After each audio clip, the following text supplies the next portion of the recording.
Arestado ang tatlong lalaki, kabilang ang isang mamamahayag na sangkot umano sa pagbebenta ng illegal na high-powered firearms sa Makati City. Ang pag-aksyon ng PNP laban sa ganitong uri ng krimen ay maaaring magpalakas ng tiwala ng mamamayan dahil makikita nilang may konkretong hakbang ang mga otoridad sa pagpigil sa paglaganap ng kaharasan at illegal na aktibidad. Ibabalita yan ni Patrolwoman Reyna Joyce Dalire.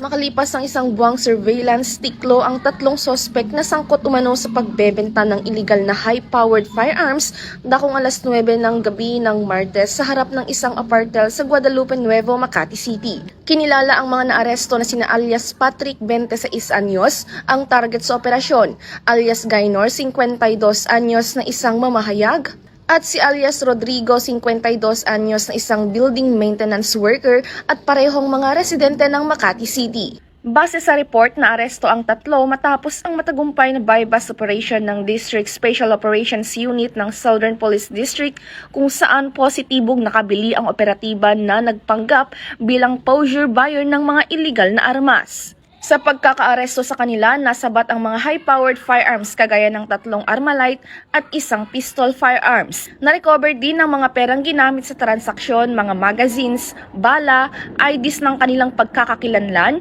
mga cellphones at nakuha din ang kanilang dalawang sasakyan. Na-recover din sa isang sospek ang isang granada. Ayon rin sa investigasyon na may grupo umano itong mga nahuling sospek. Patuloy pa rin namang iniimbestigahan ang mga nakuhang baril sa Firearms and Explosives Office. Lumalabas din na ang area of operation ng mga ito ay sa Metro Manila at mga karatig na lugar.